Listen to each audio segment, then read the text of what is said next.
الحمد للہ رب العالمین والصلاة والسلام علی اشرف الانبیاء وسید المرسلین نبینا محمد وعلی آلہ وصحبہ اجمعین ومن تبعہم بإحسان الی یوم الدین عن النبی صلی اللہ علیہ وسلم قال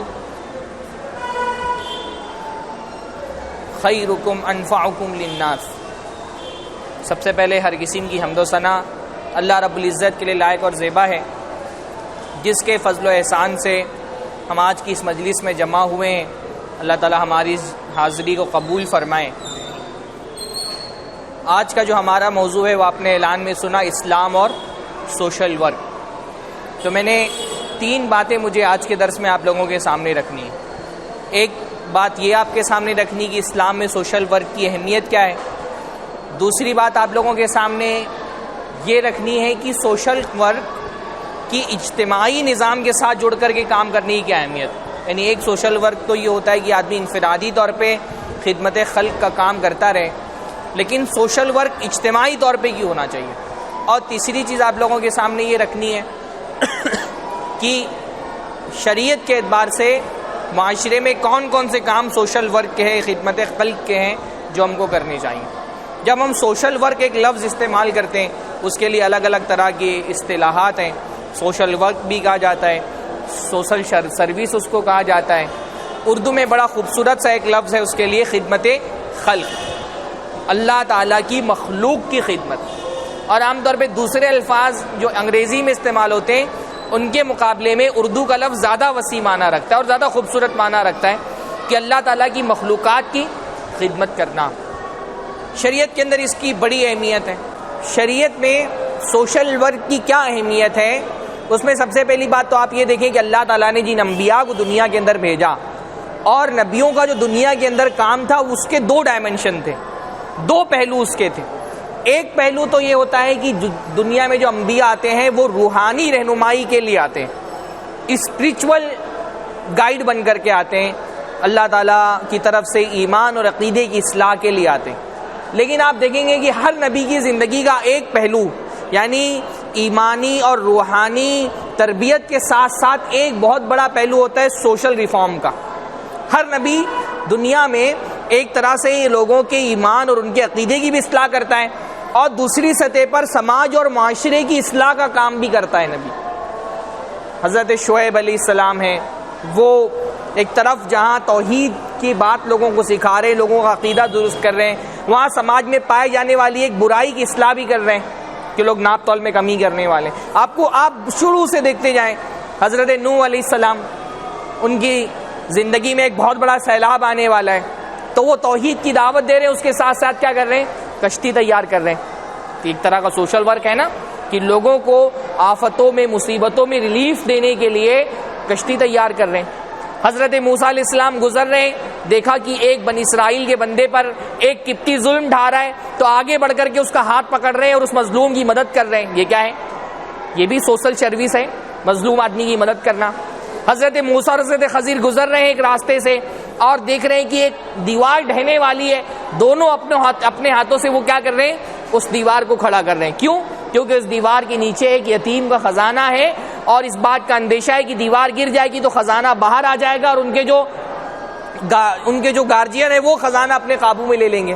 تو یتیموں کی مدد کرنا بہت بڑا سوشل ورک ہے۔ حضرت عیسیٰ علیہ السلام کی زندگی دیکھیے، بیماروں کو شفایاب کر رہے ہیں، نابینا لوگوں کی بینائی لوٹا دے رہے ہیں۔ تو جو میڈیکل ایڈ ہوتا ہے وہ حضرت عیسیٰ علیہ السلام کی زندگی میں ہم کو دکھائی دیتا ہے۔ تو حضرت یوسف علیہ السلام کی زندگی دیکھیے، ان کے زمانے میں قحط آنے والا ہے، اور اس قحط میں لوگوں کی حفاظت کرنے کے لیے پہلے اناج کو جمع کر رہے ہیں، اور اس کے بعد جب وہ قحط آ گیا تو وہ راشن تقسیم کر رہے ہیں سستی قیمت میں، یا بہت سارے لوگوں کو مفت میں دے رہے ہیں۔ یہ کیا ہے؟ راشن تقسیم کرنا، لوگوں کو کھانا کھلانا، لوگوں تک کے اناج فراہم کرنا، کتنا بڑا سوشل ورک ہے۔ ایسے سارے انبیاء کی زندگی میں آپ دیکھیں گے تو جو بہت خوبصورت ڈائمنشن ان کی زندگی کے ہوتے، بہت سارے پہلو ہوتے، اس میں سے ہر نبی کی زندگی کا ایک پہلو کیا ہوتا تھا کہ نبی اپنے آپ میں سوشل ورکر بھی ہوتے تھے۔ بلکہ سوشل ورک میں تو سب سے بڑا سوشل ورک ہے لوگوں میں ہدایت تقسیم کرنا، توحید کی دعوت دینا۔ دعوت اپنے آپ میں ایک بڑا سوشل ورک ہے۔ لیکن کیونکہ ہم جب سوشل ورک لفظ استعمال کر رہے ہیں تو ہمارے ذہن میں وہ جو انبیاء والا سوشل ورک ہوتا ہے وہ نہیں ہوتا. تو اس کے علاوہ بھی یعنی ہدایت اور دعوت کے ساتھ ساتھ سماج اور معاشرے کی فلاح و بہبود کے لیے صحابہ کرام اللہ کے نبی اللہ تعالیٰ کے انبیاء کام کرتے رہے. خود اللہ کے نبی صلی اللہ علیہ وسلم کی سیرت کے جو بہت سارے خوبصورت پہلو ہیں ان میں سے ایک بڑا خوبصورت پہلو یہ ہے کہ اللہ کے نبی صلی اللہ علیہ وسلم اپنے آپ میں ایک سوشل ورکر بھی تھے. اللہ کے نبی صلی اللہ علیہ وسلم یعنی اللہ کے نبی کی بعثت تو اس وقت ہوئی جب اللہ کے نبی 40 سال کے ہو گئے, پر اللہ کے نبی کا سوشل ورک تو بہت پرانا تھا. آپ سوچئے جب اللہ کے نبی پر وحی نازل ہوئی اور اللہ کے نبی صلی اللہ علیہ وسلم حضرت خدیجہ کے پاس گھبرائے ہوئے آئے تو حضرت خدیجہ نے اللہ کے نبی کو تسلی دی کہ آپ کو گھبرانے کی ضرورت نہیں ہے, آپ بڑے نیک ہیں, آپ بہت اچھے آدمی ہیں, اچھے لوگوں کو اللہ تعالیٰ ضائع اور برباد نہیں کرتا, اچھے لوگوں کو اللہ تعالیٰ نقصان نہیں پہنچاتا ہے, تو آپ بہت اچھے انسان ہیں, اللہ آپ کو نقصان نہیں پہنچائے گا, آپ کو رسوا نہیں کرے گا. پھر یعنی بیوی ہے. ایک بات یہ سمجھیے کہ کسی بھی انسان کی شخصیت کی اچھائیاں اور برائیاں سب سے زیادہ اس کی بیوی پر ہی واضح ہوتی ہے. بیوی اس کو صبح و شام دیکھ رہی ہوتی ہے, سب سے قریب سے دیکھا ہوتا ہے بیوی نے, بیوی اس کا لباس ہوتی ہے. حضرت عائشہ کی حضرت خدیجہ رضی اللہ تعالیٰ عنہ کی زندگی میں اللہ کے نبی کی زندگی کا سب سے خوبصورت پہلو اس وقت کیا تھا؟ اللہ کے نبی صلی اللہ علیہ وسلم کی کون سی نیکیاں یاد دلا رہی ہیں؟ فرمایا کلا لا یخزیک اللہ ابدا, ہرگز نہیں, اللہ آپ کو رسوا نہیں کرے گا. کیوں؟ انک لتصل الرحم, کیونکہ آپ رشتہ داری نبھاتے ہیں, وتصدق الحدیث, اور آپ سچی بات کرتے ہیں, اور آپ غریبوں کی مدد کرتے ہیں, آپ فقیروں کا سہارا بنتے ہیں, آپ محنت سے پیسہ کما کر کے مسکینوں پہ خرچ کرتے ہیں, آپ بیوہ عورتوں کی مدد کرتے ہیں, آپ مظلوموں کا ساتھ دیتے ہیں. اللہ کے نبی صلی اللہ علیہ وسلم کی زندگی کا جو سوشل ایسپیکٹ تھا, جو اللہ کے نبی کی زندگی کا سماجی پہلو تھا, کیونکہ عبادات تو اس وقت اس طرح سے نزول ہی نہیں ہوا تھا, نماز اور روزے اور حج اور زکوٰۃ یہ سارے احکام جو شریعت کے اندر ہمارے ہیں وہ تو اللہ کے نبی کی بعثت کے بعد آئے. تو جو نیکی اللہ کے نبی کی یاد دلائی وہ کون سی تھی؟ سوشل ورک کی نیکیاں, کہ آپ تو غریبوں کی مدد کرنے والے ہیں, آپ بیواؤں کا سہارا بننے والے, اللہ تعالیٰ آپ کو کیسے ضائع اور برباد کرے گا. تو اللہ کے نبی اپنے آپ میں سوشل ورکر تھے. اللہ کے نبی کی سیرت کا یہ پہلو آپ پورا آپ پڑھتے چلے جائیں, اللہ کے نبی کی سیرت میں بہت آپ کو ملے گا, یہاں بیان کرنے کا موقع نہیں. ورنہ حدیث میں تو یہ آتا ہے کہ اگر صبح اللہ کے نبی صلی اللہ علیہ وسلم کے گھر میں پیسہ آ جائے تو رات تک اللہ کے نبی صلی اللہ علیہ وسلم اس کو باقی نہیں رہنے دیتے گھر کے اندر. صرف اتنا پیسہ جو قرضہ دینا ہوتا تھا اتنا باقی رکھتے تھے, باقی سارا سب کچھ خرچ کر دیتے تھے. اور اللہ کے نبی پاس کم پیسے نہیں آتے تھے, اللہ کے نبی فقیر نہیں تھے, اللہ کے نبی صلی اللہ علیہ وسلم غریب نہیں تھے, اللہ کے نبی امیر تھے, پیسے اللہ کے نبی بہت آتے تھے, لیکن اللہ کے نبی اس کو رکھتے نہیں تھے, اللہ کے نبی اس کو خرچ کر دیتے تھے. خود تکلیف میں اپنی ازواج کو تکلیف میں رکھ دیتے, لیکن غریبوں کا, فقیروں کا, بیواؤں کا, مسکینوں کا, کسی مانگنے والے کو اللہ کے نبی صلی اللہ علیہ وسلم واپس نہیں کرتے تھے. تو یہ یعنی میں کہنا یہ چاہ رہا ہوں کہ سوشل ورک اپنے آپ میں ایک سنت ہے اللہ کے نبی صلی اللہ علیہ وسلم کی. اللہ کے نبی کی سنتوں میں سے ایک سنت یہ کہ اللہ کے نبی سوسائٹی کے لیے کام کرنے والے تھے, اور یہ امت بھی سوشل ورکر امت ہے. یعنی اللہ نے اس امت کے بارے میں کیا فرمایا؟ اللہ تعالیٰ نے فرمایا کنتم خیر امت اخرجت للناس, تم سب سے بہترین امت ہو. کیوں؟ کیونکہ تم کو لوگوں کے لیے پیدا کیا گیا ہے. سوشل ورک کیا ہے؟ لوگوں کی خدمت کرنا ہے نا بھائی. ایک تو ہوتا ہے آدمی اپنی اور اپنی فیملی کا ہی خیال رکھے, تو یہ تو سوشل ورک نہیں ہے. سوشل ورک یہ کہ آپ سوسائٹی کے لیے, معاشرے میں بسنے والے انسانوں کے لیے, خاص طور پہ معاشرے میں بسنے والے محتاجوں اور بے بسوں کے لیے فکر کریں, ان کے لیے کام کریں, چاہے اپنی جسمانی محنتیں ان کے لیے صرف کریں, چاہے اپنا مال ان کے لیے صرف کریں. یہی سوشل ورک ہے. اللہ نے اس امت کے بارے میں فرمایا کہ تم لوگوں کے لیے پیدا کیے گئے, سوسائٹی کے لیے پیدا کیے گئے ہو. یہ امت اٹ سیلف اپنے آپ میں سوشل ورکر امت ہے. اس سوشل ورک میں سے ایک سوشل ورک اللہ نے بتایا کہ تأمرون بالمعروف وتنہون عن المنکر, تم اچھائی کا حکم دیتے ہو اور برائی سے روکتے ہو. یہ سوشل ورک میں سے ایک حصہ ہے ہدایت بانٹنا, سب سے بڑا. یعنی مشرک ہے, کوئی کافر ہے, اس تک کہ ہدایت کا پیغام پہنچا دینا, یہ سب سے بڑا سوشل ورک ہے. لیکن اس کے علاوہ بھی ہر انسان کے لیے فکر مند رہنا. یعنی اللہ نے یہ نہیں کہا تم مسلمانوں کے لیے پیدا کیے گئے ہو, اللہ نے کیا فرمایا؟ لوگوں کے لیے پیدا کیے گئے ہو. بلکہ آپ دیکھیے اسلام کا جو سوشل ورک کا کانسیپٹ ہے وہ کتنا براڈ اور وسیع ہے. اللہ کے نبی صلی اللہ علیہ وسلم نے فرمایا ارحموا من فی الارض یرحمکم من فی السماء, جو بھی زمین پر ہیں ان پر تم رحم کرو, تم پر وہ رحم کرے گا جو آسمانوں پر ہے. اللہ نے یہ نہیں کہا کہ مسلمانوں پر ہی رحم کرو. بہرحال ہم جب رحم کی بات آئے گی، تعاون اور ہمدردی کی بات آئے گی، تو بلا شبہ مسلمان کو پرائرٹی دینا ہے. لیکن اللہ تعالیٰ نے یہ نہیں کہا کہ جو مسلمان ہیں ان پر رحم کرو. اللہ نے اوور آل ساری ہیومینٹی، بلکہ ہیومینٹی سے آگے جا کر کے جتنے بھی جاندار دنیا کے اندر ہے زمین پر، اللہ نے فرمایا ارحموا من فی الارض، جو بھی زمین پر بسنے والی مخلوق ہے ان پر رحم کرو. یرحمکم من فی السماء، تو آسمان پر جو رحمان ہے وہ تم پر رحم کرے گا. الراحمون یرحمہ الرحمن، رحم کرنے والوں پر اللہ رحم کرتا ہے. حتیٰ کہ اسلام کا جو کانسیپٹ ہے سوشل ورک کا، اس میں تو جانور بھی شامل ہیں. آپ جانور کے ساتھ بھی حسن سلوک کریں، شریعت حکم دیتی ہے. یعنی آپ سوچئے، اللہ کے نبی صلی اللہ علیہ وسلم نے فرمایا کہ بنی اسرائیل میں ایک آدمی تھا، راستے سے کہیں گزر رہا تھا، پیاس لگی، دیکھا ایک کنواں ہے. اب کنویں میں پانی اس کو کھینچنے کے لیے کوئی ڈول وول نہیں تھی، تو بیچارہ کسی طرح سے رسی سے باندھ کر کے نیچے اترا کنویں میں اور پانی پیا، سیراب ہو گیا. تو اوپر آیا، تو اوپر آ کر کے اس نے دیکھا کہ ایک کتا جو ہے وہ پیاس سے کیچڑ چاٹ رہا ہے. ابھی کنویں میں نیچے جا کر کے پانی حاصل کرنا کوئی آسان کام نہیں تھا نسبتاً، لیکن اس کو کتے پر رحم آ گیا کہ جیسے پیاس مجھے لگی تھی اس کتے کو بھی لگی ہوگی. آپ سوچئے، ایک تو یہ ہوتا ہے کہ آپ کسی انسان کو اپنے اوپر قیاس کر لیں، جیسے اللہ کے نبی نے فرمایا کہ اپنے لیے وہ پسند کرو جو اپنے بھائی کے لیے پسند کرتے ہیں. اس نے کتے کو قیاس کیا کہ بھائی میں پیاسا ہوں، کتا بھی میری طرح پیاسا ہے جیسے تھوڑی دیر پہلے میں پیاسا تھا. تو وہ واپس نیچے اترا اور اس نے وہ پانی نکالا اور پانی نکال کر کے کتے کو پلایا. اللہ کے نبی فرماتے کتے کو پانی پلانے کی وجہ سے اس کی مغفرت ہو گئی. یہ خدمت خلق، ہاں، مغفرت کا سبب ہے اللہ کے یہاں پر. بلکہ اسی روایت میں آگے آتا ہے کہ بنی اسرائیل کی ایک بدکار عورت، زناکار عورت، وہ کہیں سے گزر رہی تھی، اس نے ایک جگہ پانی دیکھا کہ کتا پیاسا ہے اور وہ کیچڑ چاٹ رہا ہے، تو اس نے اپنے موزے سے، پہلے چمڑے کے موزے ہوتے تھے، تو موزے میں پانی بھر کر کے اس کو پلا دیا. اللہ نے اس کے ایک عمل کی وجہ سے اس کی زندگی بھر کے گناہ معاف کر دی. یہ جو ہے، اس لیے ہم سروس، میں نے کہا نا کہ ہم ہیومینٹی کی بات نہیں کرتے ہیں. اردو والے جو لفظ استعمال کرتے ہیں خدمت خلق، یعنی اللہ کی ہر مخلوق کے ساتھ رحم کا معاملہ کرنا اور اس کی فلاح کے لیے سوچنا. شریعت میں سوشل ورک کا اتنا زیادہ وسیع تصور ہے، اتنا یعنی وسیع کانسیپٹ ہے اسلام کے اندر کہ جو بھی زمین پر ہے ان کے ساتھ تم رحم کرو. حتیٰ کہ اللہ کے نبی صلی اللہ علیہ وسلم نے ایک حدیث کے اندر فرمایا کہ احب الناس الی اللہ انفعہم للناس، کہ اللہ کے ہاں سب سے محبوب لوگ کون ہیں؟ جو سب سے زیادہ انسانوں کو فائدہ پہنچانے والے. اس میں بھی اللہ کے نبی نے یہ نہیں کہا کہ مسلمانوں کو، فرمایا انسانوں کو فائدہ پہنچانے والے. جتنا زیادہ آپ کی ذات سے، آپ کے مال سے انسانیت کو فائدہ پہنچ رہا ہے، اللہ کے نبی صلی اللہ علیہ وسلم نے فرمایا اللہ کے ہاں وہ سب سے محبوب لوگ ہیں، سب سے پسندیدہ اللہ کے لوگ ہیں. بھائی ایک روایت میں آتا ہے خیرکم انفعکم للناس، تم میں سب سے بہتر لوگ وہ ہیں جو لوگوں کو فائدہ پہنچانے والے. وحب الاعمال الی اللہ عز وجل سرور تدخلہ فی قلب مسلم. اور پھر اللہ کے نبی صلی اللہ علیہ وسلم نے کچھ باتیں بتائیں کہ بہترین عمل اللہ کیا گیا ہے کہ آپ کسی مسلمان کے دل میں خوش کر دیں، مسلمان کو خوش کر دیں، یا اس کو کھانا کھلا دیں، یا اس کا قرضہ ادا کر دیں. یہ سارے اعمال اللہ کے نبی صلی اللہ علیہ وسلم نے الگ الگ گنائے.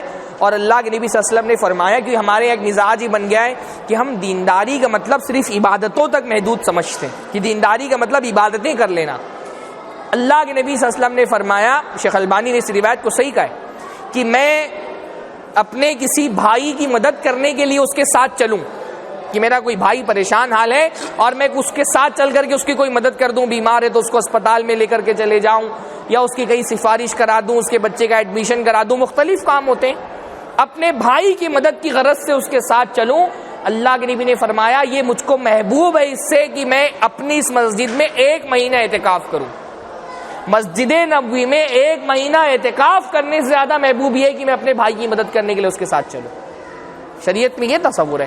ہم بعض مرتبہ صرف نماز روزے کو، بلا شبہ نماز کی بڑی اہمیت ہے، بہت فضیلت ہے، روزے کی بہت فضیلت ہے، حج کی بہت فضیلت ہے، لیکن دینداری صرف عبادتوں کا نام نہیں ہے.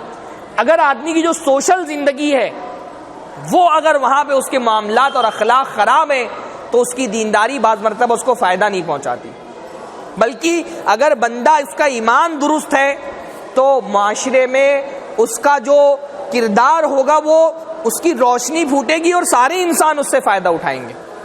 ایمان ہوگا تو ایمان دل کے اندر نہیں رہتا ہے، اس ایمان کا فائدہ یہ ہوتا ہے کہ ایک مومن کی ذات سے سارا معاشرہ اور ساری انسانیت فائدہ اٹھاتی ہے۔ اس لیے آپ دیکھیے قرآن مجید میں جہاں نیکی کا تصور بیان کیا گیا، اللہ نے کیا فرمایا؟ لیس البر ان تولوا وجوہکم قبل المشرق والمغرب، نیکی یہ نہیں ہے کہ تم اپنے چہرے کو مشرق اور مغرب کی طرف پھیرو، یہ نیکی نہیں۔ جب یہودیوں نے تحویل قبلہ پر، قبلہ کے چینج کرنے پر اعتراض کرنا شروع کیا تو اللہ نے سمجھایا کہ نیکی کیا ہے، وَلَكِنَّ الْبِرَّ مَنْ آمَنَ بِاللَّهِ وَالْيَوْمِ الْآخِرِ، ایمان نیکی یہ ہے کہ تم اللہ پہ ایمان لاؤ، آخرت پر ایمان لاؤ، فرشتوں پر ایمان لاؤ، کتابوں پر ایمان لاؤ، نبیوں پر ایمان لاؤ۔ پہلے ایمان کا ذکر کیا، کیونکہ ظاہر سی بات ہے کوئی بھی نیکی بغیر ایمان کے اللہ کے یہاں نیکی نہیں ہوتی، تو سب سے پہلے تو ایمان لانا ہے۔ جو ایمان نہیں لے کر کے آئے وہ کتنا بھی سوشل ورک کر لے، اللہ کے یہاں ان کی نیکی کی کوئی اہمیت نہیں ہے۔ ایمان کے بعد کیا فرمایا؟ ایمان کے بعد عبادتوں کا ذکر نہیں کیا، فرمایا وَآتَ الْمَالَ عَلَى حُبِّ ذَوِي الْقُرْبَى وَالْيَتَامَى وَالْمَسَاكِينَ، اور اپنا مال دے رشتہ داروں کو، یتیموں کو، مسکینوں کو، مسافروں کو، حالانکہ اس کو مال سے بہت محبت ہے، مال کی چاہت اس کے دل کے اندر ہے، لیکن اپنی مال کی محبت مار کر کے خرچ کر رہا ہے۔ تو رشتہ داروں پہ خرچ کیا، یہ تو سوشل ورک نہیں، تو اس کے اپنے رشتہ دار ہیں، لیکن مسکینوں پہ بھی خرچ کر رہا ہے، یتیموں پہ خرچ کر رہا ہے۔ اس زمانے میں مسافر ہوا کرتے تھے جو کہیں سے آئے ہیں بیچارے، ان کا گھر بار چھوڑ کر کے ان پر خرچ کر رہا ہے۔ اللہ نے فرمایا یہ نیکی ہے، اللہ نے فرمایا۔ اس کے بعد فرمایا وَأَقَامَ الصَّلَاةَ وَآتَى الزَّكَاةَ، نماز قائم کرے اور زکوٰۃ دے۔ یعنی آپ سوچئے نماز اور زکوٰۃ کا تذکرہ اس آیت میں بعد میں ہو رہا ہے اور غریبوں اور مسکینوں پر مال خرچ کرنے کا تذکرہ پہلے ہو رہا ہے۔ ہمارے یہاں نیکی کے تصور میں یہ معاملہ ختم ہو گیا کہ ہم صرف نماز روزے تک کے نیکیوں کو اور عبادتوں کو، بلکہ آپ اللہ تعالیٰ تک پہنچ نہیں سکتے ہیں جب تک کہ آپ اللہ کے بندوں تک نہ پہنچیں۔ آپ کو اللہ کے بندوں تک پہنچنا ہے، اگر آپ کو اللہ تعالیٰ تک پہنچنا چاہتے ہیں تو بغیر اللہ کے بندوں تک پہنچے آپ اللہ تعالیٰ تک نہیں پہنچ سکتے۔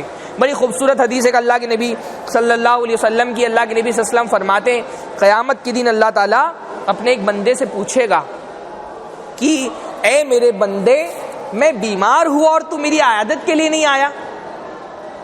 تو بندہ کہے گا اللہ تعالیٰ تیری ذات تو بڑی بلند اور پاک ہے، تجھ کو کیسے کہاں کوئی بیماری لگ سکتی ہے، تو بڑا تیرا مرتبہ بہت بلند ہے، تیری ذات پاک ہے کہ وہ بیمار ہو سکے۔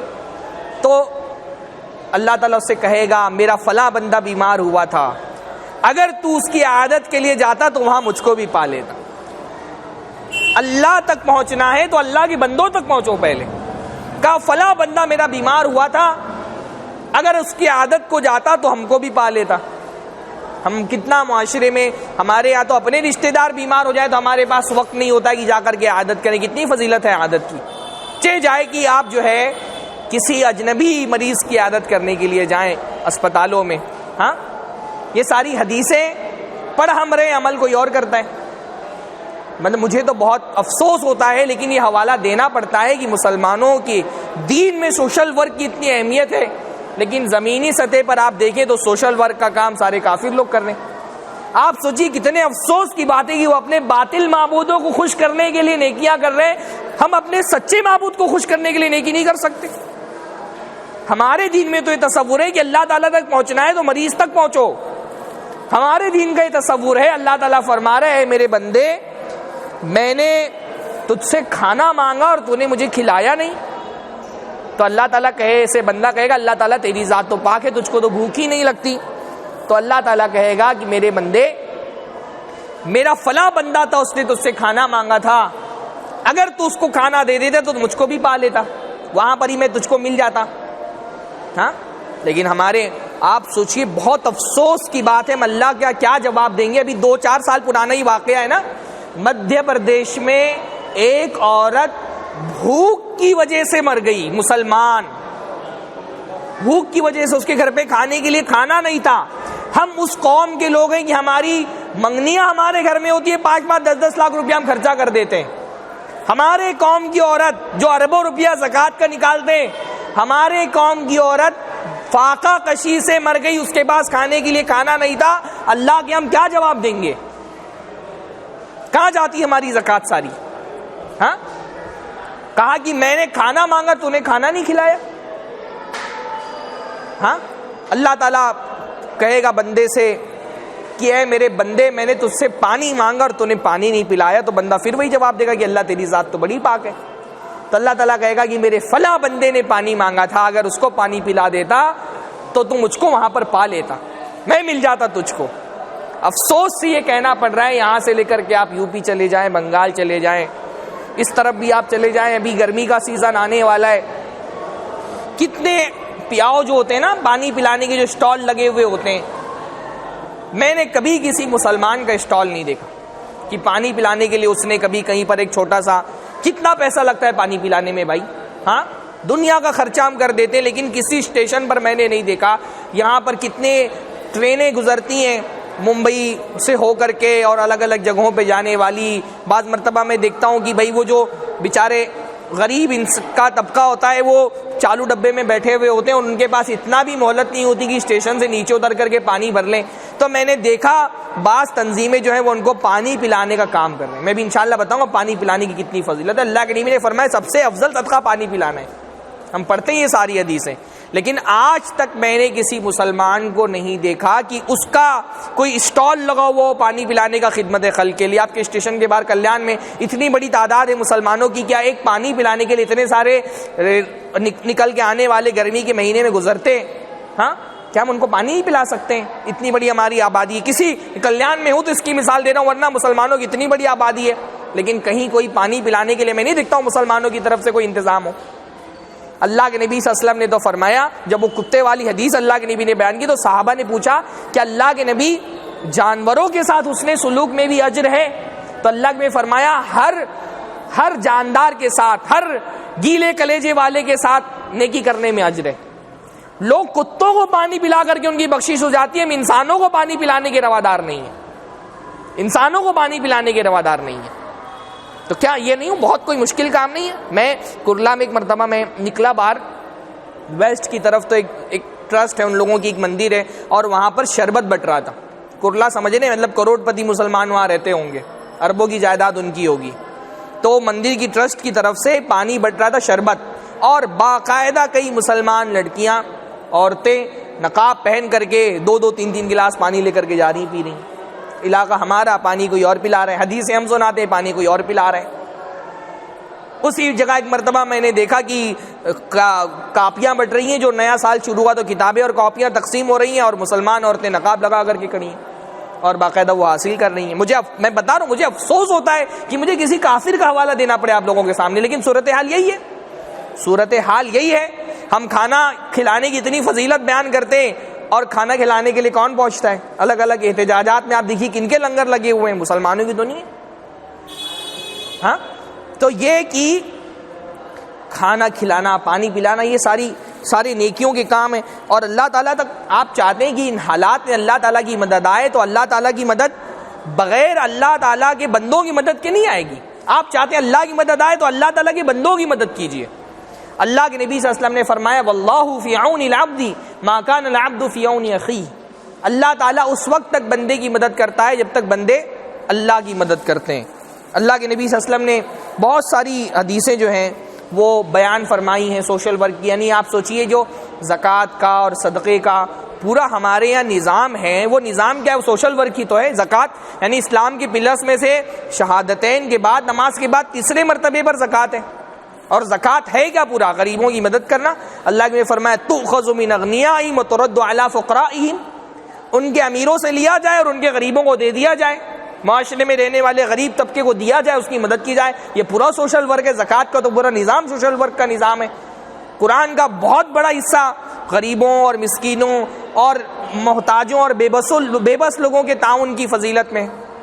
اللہ کے نبی اس لیے ایک حدیث کے اندر فرماتے کہ تم کسی مسلمان سے اگر کوئی تکلیف دنیا کے اندر دور کرتے ہو تو اس کی فضیلت یہ ہے کہ قیامت کے دن اللہ تعالیٰ تمہاری مصیبتیں دور کر دے گا. بلکہ بعض روایتوں میں آتا ہے کہ اگر دنیا میں کسی مسلمان کی مدد کر کے اس کی کوئی پریشانی دور کر دیتے ہو، کوئی یتیم ہے اس کے اسکول کی فیس آپ نے بھر دی، کوئی بیوہ عورت ہے اس کا آپ سہارا بن گئے، اس کو ایک سلائی مشین آپ نے خرید کر کے دے دی، اللہ کے نبی صلی اللہ علیہ وسلم فرماتے ہیں کسی مسلمان کی تکلیف اگر دنیا میں دور کرو گے، آخرت میں اللہ رب العالمین، اور دنیا میں بھی بعض روایتوں میں آتا ہے کہ اللہ تمہاری تکلیف دور کرے گا۔ اللہ کے نبی نے اس لیے ایک حدیث کے اندر فرمایا ابغونی فی الضعفاء، مجھ کو غریبوں میں تلاش کرو، کمزور لوگوں میں تلاش کرو۔ یعنی اس کے معنی دو معنی اللہ کے نبی صلی اللہ علیہ وسلم کی اس حدیث کے علماء نے بتائے۔ پہلا یہ ہے کہ جہاں غریبوں کو دیکھو گے وہاں میں ملوں گا تم کو، اگر مجھ کو ڈھونڈنا ہے تو کہاں ڈھونڈو؟ غریبوں میں ڈھونڈو، کہ اگر غریب جہاں پر ہوں گے میں وہیں پر موجود رہوں گا۔ یعنی بعض مرتبہ کچھ لوگوں کا مزاج ہوتا ہے نا کہ وہ غریبوں کے ساتھ بیٹھنا، بے کسوں کے ساتھ بیٹھنا اپنی انا اور اپنے عظمت کے خلاف سمجھتے ہیں۔ اللہ کے فرما رہے مجھ کو تلاش کرنا ہو تو میں غریبوں میں ہی ملوں گا۔ اور بعض لوگوں نے کہا کہ اگر میری چاہت چاہتے ہو کہ میں تم میرے پسندیدہ بن جاؤ تو غریبوں کے ذریعے سے تم کو میری محبت ملے گی، تم غریبوں کا ساتھ دو۔ اور اللہ نے فرمایا فَإِنَّمَا تُنصَرُونَ وَتُرْزَقُونَ بِضُعَفَائِكُمْ، کہ تمہاری مدد اللہ تعالیٰ اور تم کو رزق اللہ تعالیٰ تمہارے کمزور لوگوں کے ذریعے سے دیتا ہے۔ اگر تم کو رزق چاہیے کمزوروں کی مدد کرو، اللہ تعالیٰ تم کو رزق دے گا۔ اگر تم کو اللہ کی مدد درکار ہے تو دعا تو مانگو اللہ تعالیٰ سے، لیکن اس کے ساتھ ساتھ غریبوں کی، کمزوروں کی، اپنے معاشرے کے پسے ہوئے لوگوں کی مدد کرو، اللہ تعالیٰ کی نصرت اور مدد نازل ہوگی۔ اسی طرح اللہ کے نبی صلی اللہ علیہ وسلم نے ایک آخری بات بول کر کے میں ختم کرتا ہوں اپنی بات، ایک بڑی خوبصورت، ہاں کنٹینیو کر سکتے ہیں، ہاں اچھا۔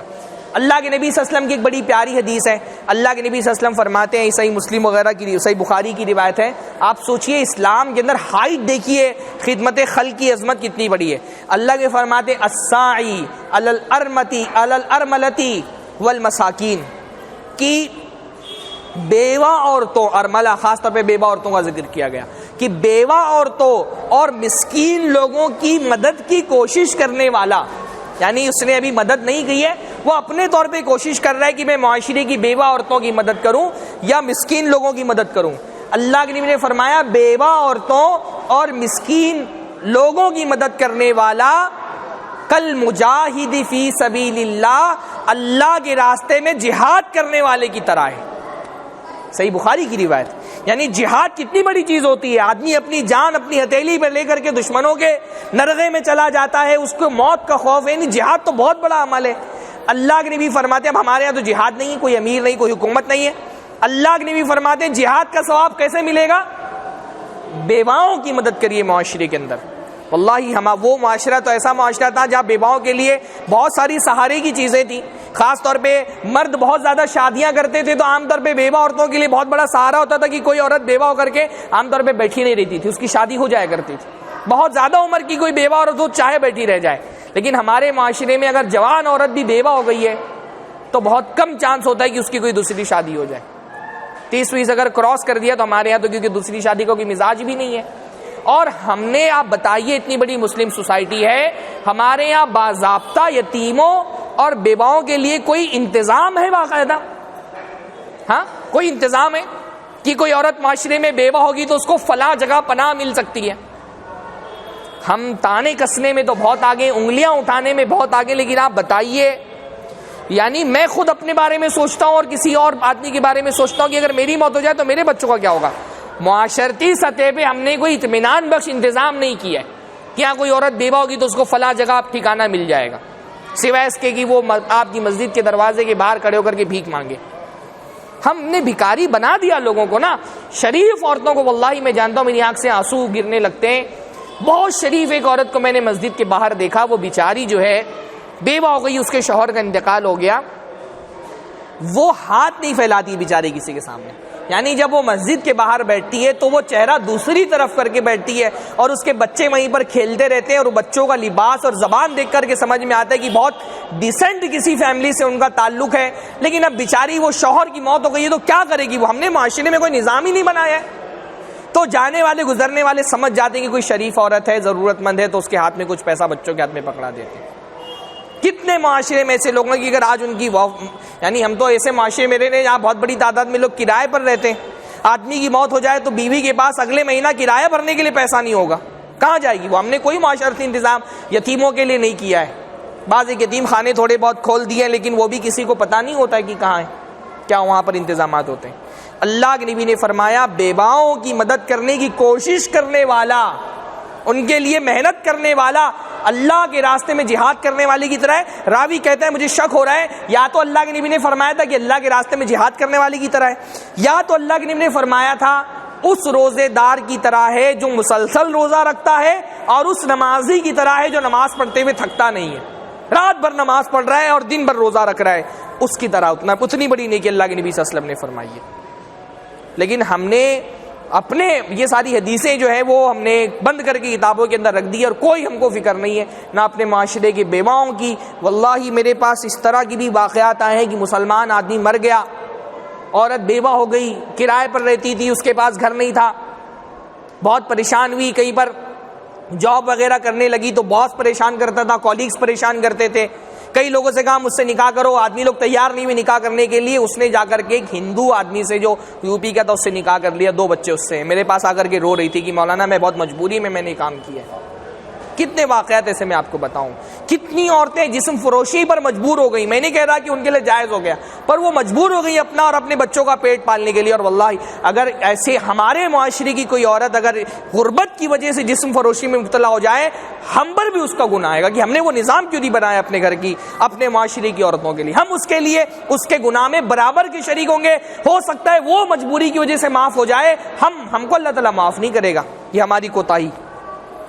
تو ہم یہ اتنا خوبصورت دین، اس کا کلمہ پڑھنے والے، اور ہمارے ساتھ یہ مزاج ہے، ہم کو اللہ تعالیٰ کا شکر ادا کرنا چاہیے اگر اللہ نے ہم کو غربت اور فقیری سے بچا کر کے رکھا ہے۔ اور اللہ کے شکر کا تقاضا یہ ہے کہ ہمارے معاشرے میں کوئی آدمی بھوکا نہ سوئے، کسی آدمی کو ایسا نہ ہو کہ اس کو پینے کے لیے صاف پانی میسر نہ ہو، ہمارے معاشرے میں کوئی بچہ فیس نہ بھر پانے کی وجہ سے تعلیم سے محروم نہ رہ جائے، یہ ہماری ذمہ داری ہے۔ میرا بچہ بہت اعلیٰ اسکول میں پڑھ رہا ہے تو میرے معاشرے کا بچہ کم سے کم اس کو بنیادی تعلیم تو حاصل ہو۔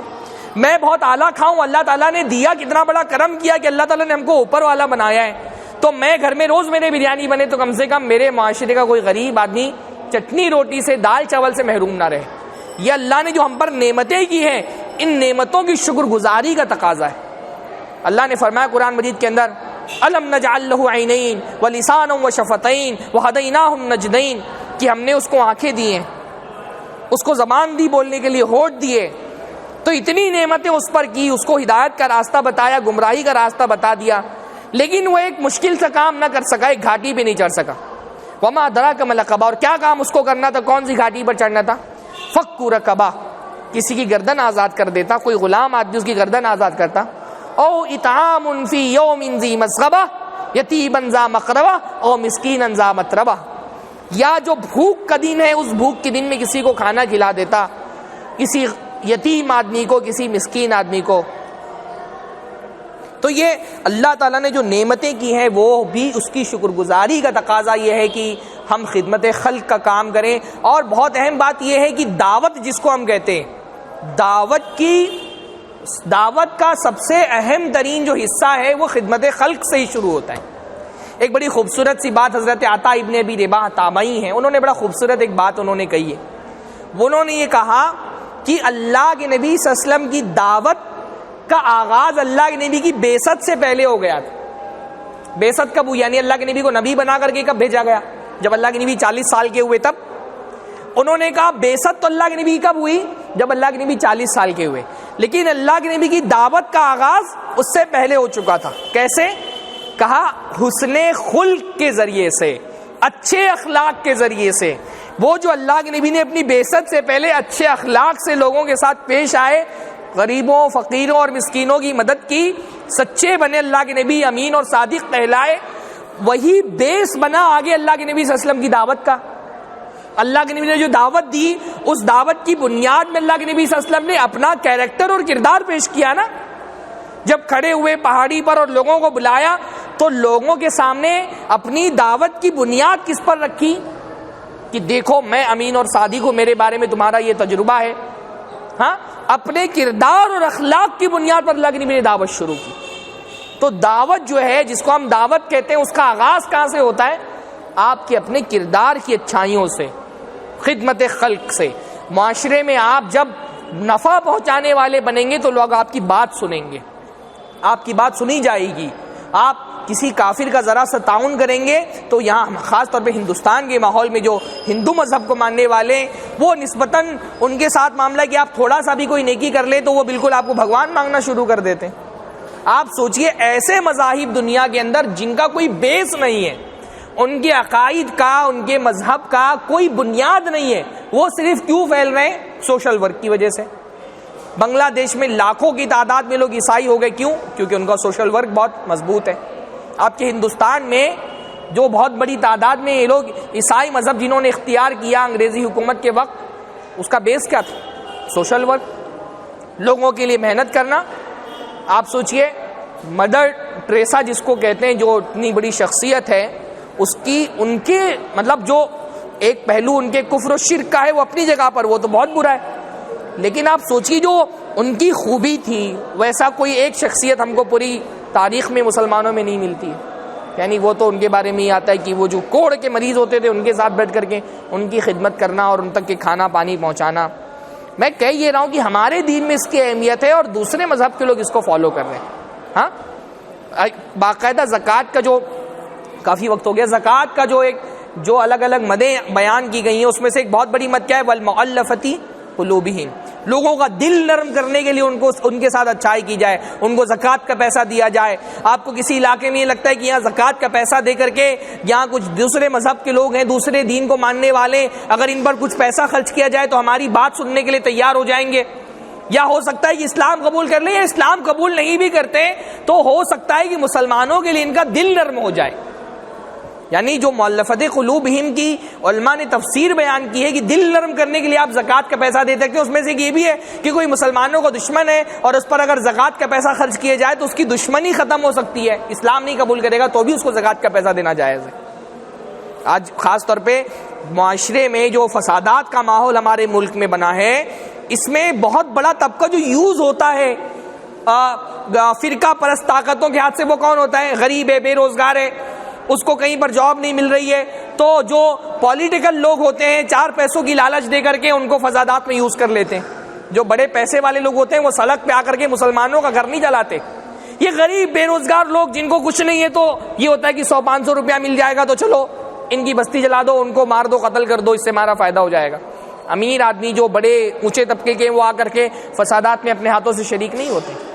کیوں؟ کیونکہ ہم نے ہمارے لیے اللہ تعالیٰ نے راستہ کھولا ہے کہ ان پر آپ اپنا پیسہ خرچ کریے، ان کے ساتھ اس نے سلوک کریے تو ان کا دل تمہارے لیے نرم ہوگا. اسلام قبول بھی نہیں کیا تو کم سے کم فسادات میں جو نفرت پھیلانے والی طاقتیں ہیں ان کے ہاتھوں کا کھلونا تو یہ نہیں بنیں گے، اتنا تو ہوگا کم سے کم. لیکن ہماری اپنے لوگوں کی طرف کوئی توجہ نہیں ہے تو دوسروں کی طرف کیا توجہ ہوگی؟ اپنے لوگوں کی طرف کوئی توجہ نہیں ہے.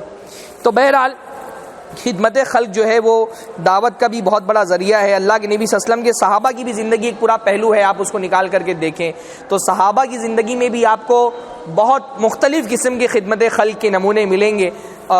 یہیں پر میں اپنی بات ختم کرتا ہوں. اب اس میں نے کہا تھا کہ ایک پورا موضوع یہ ہے کہ بھئی ہمارے یہاں ایسا نہیں ہے، کسی حد تک کہ مسلمان پیسہ خرچ کرتا ہے، یعنی ایسا نہیں کہ مسلمان بہت کنجوس ہے، بلکہ ایک طور پہ میں یہ بھی دیکھتا ہوں کہ مسلمان جو ہے ایز اے کمیونٹی بہت پیسہ خرچ کرتے ہیں. ہاں غریب بھی نہیں الحمدللہ مسلمان. ایک تو تصور ہمارے تو کہ مسلمان بہت غریب ہے تو کہاں سے پیسہ خرچ کریں گے، تو ایسی بات تو نہیں ہے. ہمارے علاقے کے ہوٹل دیکھیے کیسے آباد رہتے ہیں. ہاں اور مختلف موقعوں پہ ہمارے یہاں کروڑوں روپیہ تو ہم لائٹنگ میں خرچہ کر دیتے ہیں، قومی تہواروں میں اور غیر قومی تہواروں میں، اور کتنا پیسہ ہمارے یہاں ڈیگے الگ الگ موقعوں پہ چڑھتی ہے اس میں خرچ ہوتا ہے. جلوس میں ہمارے یہاں مختلف مواقع پر اربوں روپے خرچ ہو جاتے ہیں. ہمارے یہاں جو ہے خرچ کرنے والے، اور مسلمانوں میں ایک بات یہ ہے ضرور کہ اور کمیونٹیز میں یہ ہوتا ہے کہ ان کے جو پیسے والے ہیں وہ پیسہ خرچ کرتے ہیں. مسلمانوں میں ایک مزاج یہ ہے کہ ہم الحمدللہ غریب آدمی بھی ہے 10,000 بھی کماتا ہے تو 100 روپیہ وہ رکھتا ہے کہ مجھ کو انسانوں کے لیے دینا ہے. تو یہ معاملہ تو ہے کہ خرچ کرتے ہیں، پر ایک بہت بڑا معاملہ یہ ہے کہ وہ جو ہمارا خرچ ہوتا ہے، نہیں صرف پیسہ ہونا معاشرے کے اندر یا خرچ کرنا کافی نہیں ہے، اس کو منظم کرنا بھی بہت ضروری ہے. ہمارے یہاں پلاننگ نہیں ہے، مینجمنٹ نہیں ہے، تو اس لیے بہت سارا زکوٰۃ کا پیسہ نکلتا بھی ہے تو وہ صحیح جگہ پر استعمال نہیں ہو پاتا. تو وہ جو دو باتیں میں نے کہی تھی انشاءاللہ کبھی موقع ملا تو وہ بھی آپ کے سامنے رکھیں گے کہ ہمارے یہاں زکوٰۃ کا اور صدقات کا جو اجتماعی نظام نہیں ہے اس کا کیا نقصان ہے، اگر اجتماعی نظام ہوتا تو اس کا کیا فائدہ ہوتا. اور ایک یہ کہ مختلف حدیثوں میں الگ الگ سوشل ورک اللہ کے نبی صلی اللہ علیہ وسلم نے جو ہے کھانا کھلانا، پانی پلانا، شادی کرا دینا، ان سب کی جو علیحدہ حدیثوں کے اندر فضیلتیں آئی ہیں، انشاءاللہ کبھی موقع ملا تو آپ لوگوں کے سامنے رکھا جائے گا۔ اللہ تعالیٰ سے دعا ہے کہ اللہ تعالیٰ ہم کو سب کو دین کا صحیح فہم عطا فرمائے، اللہ جب تک زندہ رکھے ایمان و اسلام پر زندہ رکھے، اور خاتمہ ہو تو زبان سے نکلنے والا کلمہ شہادت کا کلمہ ہو۔ آخر دعوانا ان الحمدللہ رب العالمین۔ السلام علیکم۔